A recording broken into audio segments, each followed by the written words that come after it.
আসসালামু আলাইকুম প্রিয় ভিউয়ার্স, এই মুহূর্তে আমি আইএচ সাকিব নীলকাব্য বাংলা থেকে আপনাদের মাঝে সরাসরি যুক্ত হয়েছি। আজ আমি একটা গরু রিভিউ করব, আর এই গরুটা আপনার এবারের কুরবানিদের জন্য যে কৃষক পেলেছেন সে হচ্ছেন মোহাম্মদ হাবিবুর রহমান। আর উনি এখন এই মুহূর্তে এই গরুটা কিভাবে পালন করছেন এবং এতদিন ওনার প্রতি কীরকম ভালোবাসা ছিল সেই বিষয়গুলো এখন আমরা জানবো। তো আমরা একটু সবার আগে প্রশ্ন করি ওনাকেই। আচ্ছা, এই গরুটা আপনি কতদিন ধরে পালছেন? 2 বছর বয়সী।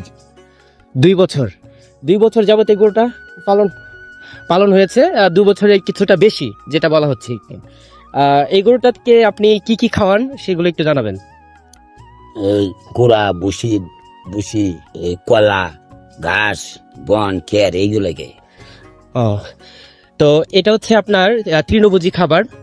ওনাকে সাধারণ স্বাভাবিক খাবারগুলো সর্বদাই দেওয়া হয়, এই জন্যই গরুটা এতটুকু মানে সহজলভ্য। এবং আমি মনে করি যে এই গরুটা স্বাদের দিক দিয়ে অন্যরকম হবে, কারণ অনেক সময় দেখা যায় আমরা একটা বিষয় লক্ষ্য করি যে কিছু কিছু গরু আছে যাদেরকে অনেক ধরনের বাজে কিছু খাবারের আগ্রহী করা হয়, আগ্রহী করার পরে সেই গরুটা আবার আপনার খেতে এতটা স্বাদ হয় না। তবে এটা যেহেতু দেশি এবং হাতে পালা একটা গরু, আমি আশা করি ভালো লাগবে।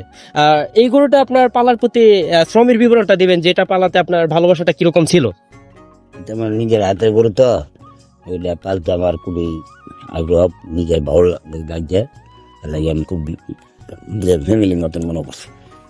পরিবারের মতো এই গরুটিকে পালা হয়েছে, এটার প্রতি অসংখ্য মায়া এবং ভালোবাসা জন্মেছে, এটা আমরা জানি।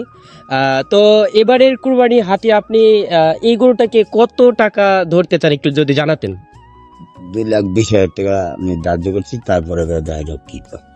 আচ্ছা, এই গরুটা 2,20,000 টাকা ধার্য করা হয়েছে ওনার পক্ষ থেকে। তার পরবর্তীতে যখন যদি যে গ্রাহক আসবেন সেই গ্রাহক অবশ্যই এই গরুটাকে নির্ধারিত দামে নির্দিষ্ট সমন্বয়ে কিছু কম বেশি করে নিতে পারবেন, এটা প্রত্যাশা করা যায়। তো প্রিয় ভিউয়ার্স, আমরা অবশ্যই স্ক্রিনে এই কৃষকের নাম্বারটা আমরা দিয়ে দিব, যেন অতি সহজেই আপনারা ওনার সাথে যোগাযোগ করতে পারেন। যারা এই গরুটাকে কিনতে আগ্রহী অবশ্যই আপনারা ওই স্ক্রিনে দেওয়া নাম্বারটিতে যোগাযোগ করবেন। ধন্যবাদ।